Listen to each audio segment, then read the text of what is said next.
brought to you by V-Guard, a product by Sensodyne and Vimal. We are Zebra.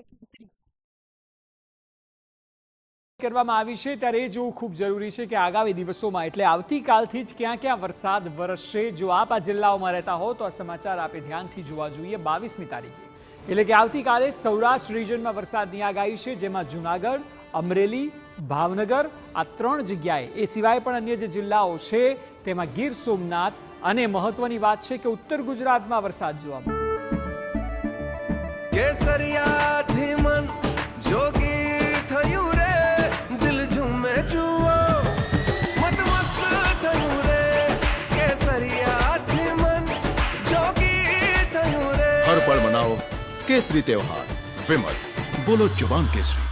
Banaskantha, Patan જિલ્લામાં આગાહી કરવામાં આવી છે। અત્યાર સુધી સૌરાષ્ટ્ર અને દક્ષિણ ગુજરાતની તો થતી હતી, પરંતુ જુઓ મહેસાણા, સાબરકાંઠા, ઉત્તર ગુજરાત, ગાંધીનગર એટલે મધ્ય ગુજરાત પણ હવે આ પટ્ટો પણ વરસાદમય જોવા મળશે આવતીકાલથી। એ સિવાય આપ જુઓ અરવલ્લી, મધ્યમાં અમદાવાદ, ખેડા એટલે ઉત્તર ગુજરાત, સૌરાષ્ટ્ર અને મધ્ય ગુજરાતમાં વરસાદ રહેશે, જેમાં મહીસાગર, પંચમહાલ, દાહોદ આ જગ્યાએ પણ 22મી તારીખે વરસાદ જોવા મળશે। લગભગ સાર્વત્રિક વરસાદ છે। આપ જુઓ આણંદ, વડોદરા, છોટાઉદેપુર આ જિલ્લાઓમાં પણ વરસાદ રહેશે, એટલે કે તમામ આખા પટ્ટામાં સૌરાષ્ટ્રથી લઈને ઉત્તર અને મધ્યમાં વરસાદ જોવા મળશે। હવે દક્ષિણમાં પણ છે। 22મી જ તારીખે નર્મદા, સુરત અને તાપી જિલ્લામાં વરસાદ વરસવાની આગાહી કરવામાં આવી છે। એટલે એક રીતે એક વાત ખાસ છે કે આવતીકાલથી ચોમાસું આખા ગુજરાતમાં જોવા મળશે। વાતાવરણમાં પલટો હશે, ટેમ્પરેચર ડાઉન જશે, પવન પણ હશે, અને અલગ અલગ જિલ્લાઓ જે અમે સતત આપણે સ્ક્રીન પર બતાવી રહ્યા છે એ તમામ જગ્યાએ વરસાદની આગાહી સત્તાવાર રીતે હવામાન વિભાગ દ્વારા કરવામાં આવી છે।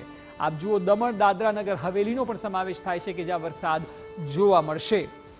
આ તમામ જિલ્લાઓ એવા છે કે જે લગભગ આખા ગુજરાતને કવર કરે છે, એટલે આખા ગુજરાતમાં વરસાદ આવતીકાલથી શરૂ થઈ જશે, એટલે આવતીકાલથી ચોમાસું બેસશે। એટલે જે સમાચારની Brought to you by V-Guard, a product by Sensodyne and Vimal.